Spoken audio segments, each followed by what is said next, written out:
आज से यूपीएससी के प्रीवियस ईयर क्वेश्चन का प्रैक्टिस शुरू करते हैं। आज हमने 2022 का इकोनॉमिक्स पार्ट उठाया है और इस तरीके से हम करते हुए 2013 से लेकर 2022 तक के जितने भी प्रीवियस ईयर क्वेश्चन हैं हर सब्जेक्ट के, सिर्फ इकोनॉमिक्स ही नहीं, उन सबका प्रैक्टिस करेंगे। और ये टारगेट रहेगा कि जनवरी के लास्ट तक ये सारा कंप्लीट हो जाए और जनवरी के बाद में जो हमारा टाइम मिलेगा फरवरी, मार्च, अप्रैल और मई में, उसका दूसरी बार और तीसरी बार रिवीजन हो जाए। क्योंकि हर बार यूपीएससी के प्रीलिम्स के क्वेश्चंस का मेंस में प्रीलिम्स के पेपर में बहुत ज़्यादा इंपॉर्टेंस रहता है। कई बार वही थीम रिपीट होती है, कई बार वही कॉन्सेप्ट रिपीट होते हैं, लैंग्वेज डिफरेंट होता है बट बात वही कर रहा होता है। और कई बार तो सेम टू सेम क्वेश्चन भी रिपीट हो जाता है। तो इसलिए प्रीवियस ईयर क्वेश्चन बहुत ज़्यादा इंपॉर्टेंट हो जाते हैं। मेरा नाम शिवम है और मैंने यूपीएससी का प्रीलिम्स 2 बार ऑलरेडी क्रैक किया हुआ है। तो उसी के पर्सपेक्टिव से हम ये बात करेंगे कि कौन सा टॉपिक कितना ज़्यादा महत्वपूर्ण है, उसको कैसे सॉल्व कर सकते हैं, किस तरीके से। यदि हमको सारे क्वेश्चंस भी नहीं सारे ऑप्शंस भी नहीं पता है, फिर भी हम क्या ट्रिक अपना के, क्या लॉजिकल गैसिंग करके हम सारे के सारे क्वेश्चंस डील कर सकते हैं। शुरू करते हैं आज का अपना इकोनॉमिक्स का सेक्शन। पहला क्वेश्चन इसमें जो पहला स्टेटमेंट है, बोल रहा है कि if inflation is too high तो RBI is likely to buy government security. देखो, अब ये इन्फ्लेशन बहुत ज़्यादा है तो उसका मतलब क्या होगा कि मार्केट में जो करेंसी सप्लाई होगी बहुत ज़्यादा होगी। करेंसी सप्लाई ज़्यादा होगी इसीलिए लोगों का डिमांड ज़्यादा होगा, ज़्यादा डिमांड होगा तो इन्फ्लेशन ज़्यादा होगा। तो इस तरीके से हमें क्या पता लगता है, ये तो इन्फ्लेशन बहुत ज़्यादा है तो मार्केट में करेंसी सप्लाई ज़्यादा होगी। और करेंसी सप्लाई को कम करने के लिए आरबीआई को क्या करना होता है, आरबीआई को सिक्योरिटीज़ जो हैं उनको सेल करना पड़ेगा। सिक्योरिटीज़ को आरबीआई जब सेल करेगा तो मार्केट में सिक्योरिटीज़ बढ़ेंगी और जो रुपए की सिक्योरिटीज़ बढ़ेंगी और जो रुपए की वैल्यू नहीं, रुपए की जो क्वांटिटी है वो कम होगी। जब रुपए की क्वांटिटी कम होगी तो इन्फ्लेशन अपने आप कम हो जाएगा। तो इस तरीके से हमको पता चल रहा है कि पहला ऑप्शन गलत है। और पहला ऑप्शन गलत होते ही हमारे तीनों ऑप्शन एलिमिनेट हो जा रहे हैं और हमारा ऑप्शन भी सही हो जा रहा है। मतलब हमें बाकी दोनों को पढ़ने की भी जरूरत नहीं पड़ी, पहले स्टेटमेंट से ही क्वेश्चन सही हो गया। बस हाँ, ये याद रखना है जब भी क्वेश्चन इकोनॉमिक्स का देखें तो हमें बेसिक कॉन्सेप्ट पे जाना है। बेसिक कॉन्सेप्ट पे जाते ही वो उस क्वेश्चन से रिलेटेड काफ़ी सारे डाउट्स क्लियर हो जाएंगे। फिर क्वेश्चन नंबर दूसरा देखते हैं। क्वेश्चन नंबर दूसरा है inflation index bond. Inflation index bond क्या होते हैं कि ऐसा बॉन्ड जिसमें भविष्य में जब उसका प्रतिफल वापस आना वाला होता है, जिसका रिटर्न आने वाला होता है। तो हमने जैसे 100 रुपये की वैल्यू से कोई बॉन्ड आज खरीदा तो फ्यूचर में वो 4% इन्फ्लेशन के हिसाब से जितना भी उसका वैल्यू हो गया होगा वो मिलेगा। उसके ऊपर जितना भी स्टार्टिंग में डिसाइड किया होगा कि 2% या 3% या 4% मिलने वाला होगा, उसके ऊपर वो उतना रिटर्न मिलेगा। तो इससे दो फ़ायदे होते हैं। एक तो ये फ़ायदा होता है जिसने ये बॉन्ड ख़रीदा होता है उसको ये टेंशन नहीं होती कि हमने आज इस 100 रुपये का ख़रीदा है तो इन्फ्लेशन यदि बहुत ज़्यादा हो गया तो उसका करेंसी का वैल्यू कम हो जाएगा। तो उसको करेंसी का वैल्यू कम होने का कोई खतरा नहीं रहता है। तो ये जो भी धारक होता है इन्फ्लेशन इंडेक्स बॉन्ड का, उसको ये फ़ायदा हो जाता है। और सरकार को क्या फ़ायदा होता है, सरकार को ये फ़ायदा होता है कि उसने एक तरीके का सिक्योरिटी दे दिया कि इन्फ्लेशन से कोई ज़्यादा फ़र्क नहीं पड़ रहा है जिसने भी बॉन्ड खरीदा है, तो वो कम रिटर्न निर्धारित कर सकता है। जैसे उसने बोला कि हम 2% ही रिटर्न देंगे। पहले क्या था, अनिश्चितता थी, पता नहीं कितना इन्फ्लेशन हो, तो कितना इन्फ्लेशन हो, 4% हो, 5% हो, 10% हो। तो उसको नॉर्मल बॉन्ड में क्या हो सकता है कि 10% का रिटर्न देना पड़े। लेकिन इन्फ्लेशन इंडेक्स बॉन्ड में क्या होगा, उसने बोला कि 2% इन्फ्लेशन के प्लस हमको देना है। तो इससे क्या होगा, यदि इन्फ्लेशन मान लो 3% ही होती है तो उसको टोटल 3 + 2 करके 5% ही रिटर्न देना पड़ेगा। तो इससे क्या होगा, स्टेट को जो होगा कम खर्चा आएगा इन्फ्लेशन इंडेक्स बॉन्ड में। और कस्टमर को भी क्या फ़ायदा है कि उसको एक सिक्योरिटी मिल गई कि हाँ, उसका करेंसी का वैल्यू, उसका जो सेविंग का वैल्यू वो कम नहीं होगा, इन्फ्लेशन से एडजस्ट हो जाने के बाद में हमको और रिटर्न मिलेगा। ये इन्फ्लेशन इंडेक्स बॉन्ड का कॉन्सेप्ट है। अब इस कॉन्सेप्ट के कॉन्टेक्स्ट में हम इसके ऑप्शंस देखते हैं। पहला है कि government can reduce coupon rates on its borrowing by way of IIB. तो एक तरीके से जो अभी एक्सप्लेन किया उससे हो सकता है, क्योंकि रिड्यूस इसलिए कर सकता है, रिड्यूस इसलिए कर सकता है ना, क्योंकि उसने इन्फ्लेशन से जो भी इम्पैक्ट पड़ने वाला था उसको पहले ही ख़त्म कर दिया कि इन्फ्लेशन से करेंसी पे कोई फ़र्क नहीं पड़ेगा, आपकी सेविंग पे, आपके इन्वेस्टमेंट पे कोई फ़र्क नहीं पड़ रहा है। इसलिए वो थोड़े से रिटर्न को कम भी कर सकता है और इससे गवर्नमेंट की सेविंग भी हो सकती है। इसलिए पहला ऑप्शन सही होगा। दूसरा ऑप्शन क्या है, it provide protection to the investor from uncertainty regarding inflation. यही तो बेसिक कॉन्सेप्ट है इसका। पहला और दूसरा ऑप्शन सही है, पहला दूसरा इधर सही है, इसमें पहला नहीं इसको हटा दो, इसमें दूसरा नहीं इसको हटा दो, मतलब पहला और चौथा में से एक बचेगा, तो मतलब हमें तीसरा भी देखना पड़ेगा। लेकिन यूपीएससी के क्वेश्चन में एक ट्रिक याद रखना, यूपीएससी के क्वेश्चन में जो मोस्टली क्वेश्चन होते हैं इसमें 3 स्टेटमेंट होते हैं, जैसे इस क्वेश्चन में 3 स्टेटमेंट में हैं और उससे रिलेटेड 4 ऑप्शन है।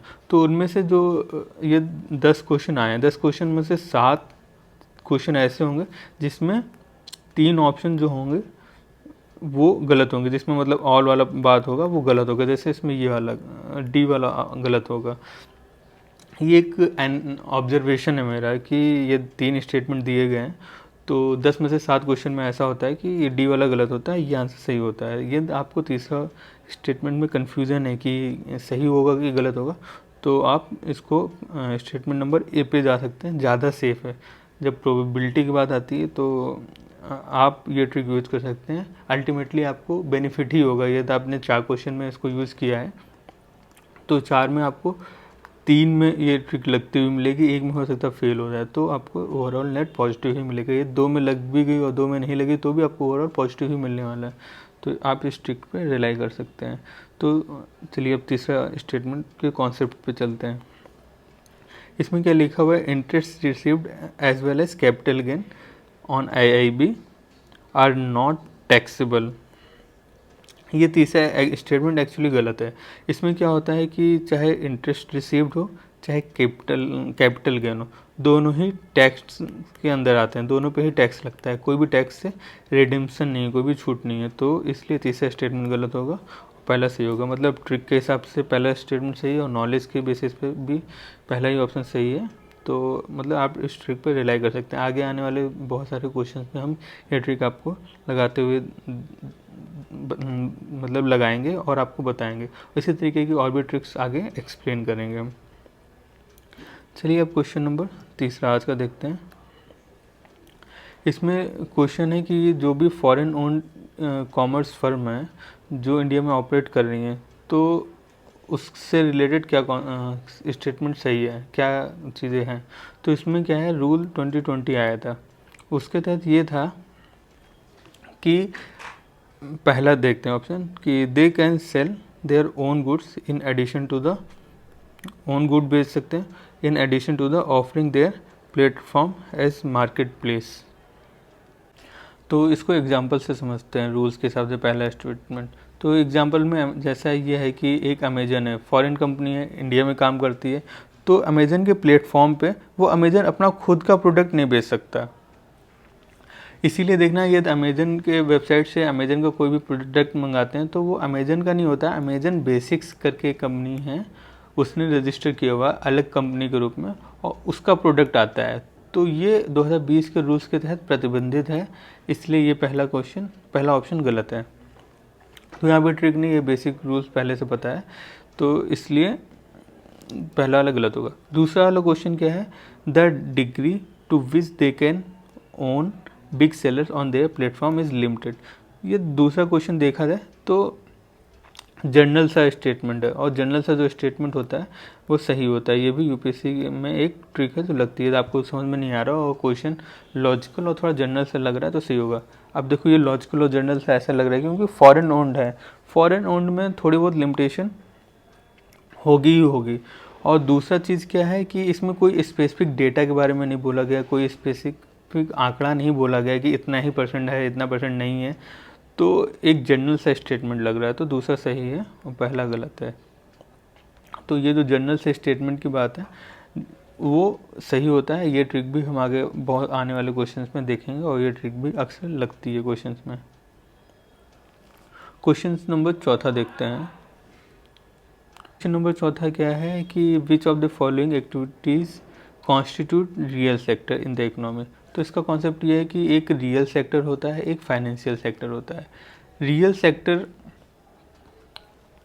सेक्टर वो होते हैं जहाँ पे कोई भी इकोनॉमिक आउटपुट होता है, जीडीपी ग्रोथ रेट होता है, जीडीपी बढ़ती है और मतलब कुछ कंक्रीट हाथ में आता है।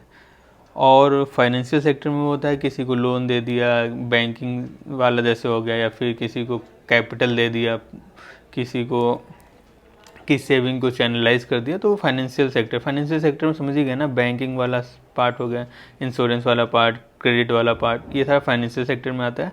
और रियल सेक्टर बाकी सारी चीज़ें आती हैं, जैसे यदि इसको एक्सप्लेन करें तो ऐसा होगा कि this sector pursuit economic output and is represented by those economic segments that are entitled for the progress of GDP of a country, like crop हो गया, टेक्सटाइल हो गया, उस तरीके से। ये एक बेसिक कॉन्सेप्ट हो गया।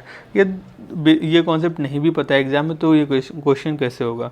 तो ये देखो, ये देखिए यहाँ पे क्रॉप है, यहाँ पे टेक्सटाइल है, दोनों का जो चीज़ है समझने वाली चीज़ है, दोनों लगभग एक जैसी चीज़ है। जैसे फार्मर हार्वेस्ट देयर क्रॉप, कुछ कंक्रीट बन के आ रहा है कुछ, और दूसरा क्या है, textile means converting raw material into the fabric, मतलब किसी चीज़ का प्रोडक्शन हो रहा है। ये दोनों सिमिलर चीज़ें, पहला होगा तो दूसरा होने के चांसेस हैं, तो मतलब ये हो सकता है, ये हो सकता है, और यहाँ पे पहला है दूसरा नहीं है, तो ये दोनों नहीं हो सकते। आगे करके देखते हैं। यहाँ पे क्या है, कॉमर्शियल बैंक की बात की गई है जो मनी को लेंड कर रहा है, और इधर कॉर्पोरेट बॉडी की बात हो रही है जो बॉन्ड की बात कर रहा है। तो एक तरीके का ये दोनों थोड़ा सिमिलर टाइप का दिख रहा है, क्योंकि ये फाइनेंस से रिलेटेड दिख रहा है। मतलब या तो तीसरा होगा तो चौथा होगा, पहला होगा तो दूसरा होगा, तो मतलब इस टाइप का एक ग्रुप बन रहे हैं। ये हम एक जनरल से ऑब्जर्वेशन से देखें, फिर से एक्सप्लेन कर देते हैं। देखो, ये बेसिक कॉन्सेप्ट नहीं पता है रियल सेक्टर और फाइनेंस सेक्टर का एग्जाम में, ज़रूरी नहीं कि हमें सारी चीज़ें पता ही हो एग्जाम हॉल में, तो कुछ लॉजिक लगाने होते हैं। जैसा इसमें लॉजिक क्या है कि पहला और दूसरा स्टेटमेंट कुछ कंक्रीट प्रोडक्शन हो रहा है, जैसे इधर क्रॉप की पैदावार हो रही है, इधर कुछ फैब्रिक बन रहा है टेक्सटाइल सेक्टर से, मतलब पहला दूसरा सिमिलर दिख रहा है। तीसरा और चौथा भी सिमिलर दिख रहा है, कैसे, क्योंकि यहाँ पे मनी लैंड करने की बात हो रही है, यहाँ पे बॉन्ड की बात हो रही है, मतलब ये फाइनेंशियल सेक्टर से रिलेटेड कुछ बातें हो रही हैं। तो इससे ये चीज़ निकाल सकते हैं, एक होगा तो दो होगा, और तीन होगा तो चार होगा। तो मतलब या तो पहला ऑप्शन हो सकता है या तो चौथा ऑप्शन हो सकता है। और ये दोनों एक दूसरे से, मतलब इतना तो क्लियर हो गया कि या तो पहला होगा और चौथा होगा, और एक दूसरे से अलग अलग चीज़ें दिख रही हैं। यहाँ पे प्रोडक्शन है, यहाँ पे फाइनेंस की बात है, तो हम इन दोनों को एक साथ नहीं रखेंगे, पहले पे रखेंगे। नहीं तो इसके ऊपर जो हमने एक ट्रिक बताई थी कि जैसे ये स्टेटमेंट वाले क्वेश्चन आ जाते हैं, मैंने 3 बोला था, वो सिर्फ 3 ही नहीं, 3 स्टेटमेंट हो, 4 स्टेटमेंट हो, 5 स्टेटमेंट हो, 6 स्टेटमेंट हो, जितने भी ज़्यादा स्टेटमेंट हो उससे हमको फ़र्क नहीं पड़ता। ये जितने भी ज़्यादा स्टेटमेंट होंगे उसमें जो मैक्सिमम वाला ऑप्शन होगा जिसमें ऑल की बात होगी उसको हम सही नहीं मानेंगे। जैसे इसमें डी है तो इसमें ए पे चले जाएंगे। ये एक ट्रिक है, ये भी आपको बहुत सारे क्वेश्चन में लगाइएगा, फ़ायदा मिलेगा। 3 स्टेटमेंट, 4 स्टेटमेंट, 5 स्टेटमेंट है, और उसमें नीचे ऑप्शंस में ऑल वाला एक ऑप्शन है, तो उसको आपको कट करना है, उसको आपको टिक नहीं मारना है। उसके अलावा जो भी 3 ऑप्शन बचे हैं उसमें से आप कुछ भी लॉजिकल गेसिंग करके एक आंसर मारिए। आपके 10 में से इसमें भी ये 10 क्वेश्चन में आपने टिक किया है ऐसे, तो उसमें भी आपके कम से कम 6 से 7 क्वेश्चन इस तरीके से सही हो सकते हैं।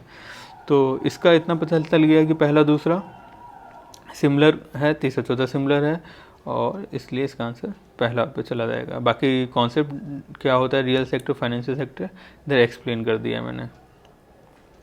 अब चलते हैं 5वें क्वेश्चन पे। 5वां क्वेश्चन है इनडायरेक्ट ट्रांसफ़र के बारे में। इनडायरेक्ट ट्रांसफ़र क्या होता है? इनडायरेक्ट ट्रांसफ़र का ये होता है कि कोई एक कंपनी है ए, और ये कंपनी जो है फॉरेनर कंपनी है, इंडियन कंपनी नहीं है, लेकिन वो इंडिया में किसी कंपनी के शेयर्स को होल्ड करती है। ठीक है, एक अमेजन एक कंपनी है, फॉरेनर कंपनी है, वो इंडिया में किसी कंपनी के शेयर्स को उसके पास में है। अब ये ए कंपनी किसी फॉरेन में ही बेस्ड किसी बी कंपनी को यदि ये शेयर बेचती है तो ये ही प्रोसेस क्या कहलाएगा? Indirect transfer. ये इसका कॉन्सेप्ट है। फिर से एक्सप्लेन करते हैं। ये कोई फॉरेन में बेस्ड एक कंपनी है, उसने इंडिया में बेस्ड किसी कंपनी के शेयर्स को ख़रीदा है, और इस शेयर्स को उसने किसी बी कंपनी को बेचा है। तो ये जो बेचने की प्रक्रिया है यही है तुम्हारा इनडायरेक्ट ट्रांसफ़र। तो इसमें ये ऑप्शंस कौन एक्सप्लेन कर रहा है सही से? A foreigner company transfer shares and such shares derive their substantial value from asset located in India. ये वाला है। इस टाइप के क्वेश्चंस को काफ़ी सावधानी से पढ़ना होता है, क्योंकि बहुत सारे सिमिलर्स होते हैं और कन्फ्यूज़न बहुत ज़्यादा होता है। इस टाइप के क्वेश्चंस मोस्टली पॉलिटी में आते हैं और इकोनॉमी में भी आते हैं। पॉलिटी और इकोनॉमी दोनों में भी जब इस टाइप के क्वेश्चंस में बहुत ज़्यादा कन्फ्यूज़न वाले क्वेश्चंस हों, तो ट्राई करना कि जो इसका ऑप्शन डी होता है, जो मतलब लास्ट वाला ऑप्शन होता है, उसको थोड़ा सावधानी से पढ़ना। कई बार ऐसा होता है कि कई बार क्या है, आप 60 to 70% चांसेस में ऐसा देखोगे उसका आंसर डी ही है। जो भी पॉलिटी इकोनॉमी से क्वेश्चन है जिसमें इस टाइप का बहुत ज़्यादा कन्फ्यूजन है, सेम ही बात को घुमा घुमा के 3-4 स्टेटमेंट में लिखा गया, थोड़ा थोड़ा सा ट्विस्ट करके, तो उसमें डी ऑप्शन होने के ज़्यादा चांसेस होते हैं। तो आज पहला दिन है, तो आज सिर्फ 5 क्वेश्चन ही करते हैं। धीरे धीरे हम क्वेश्चंस की क्वांटिटी को बढ़ाएंगे और आगे ये प्रयास कंटिन्यू रहेगा और जनवरी तक आपका ये पूरा कंप्लीट करा दिया जाएगा। तो धन्यवाद, थैंक यू। और हमारी इस मुहिम से जुड़ने के लिए प्लीज़ आप इस चैनल को सब्सक्राइब करिए, शेयर करिए।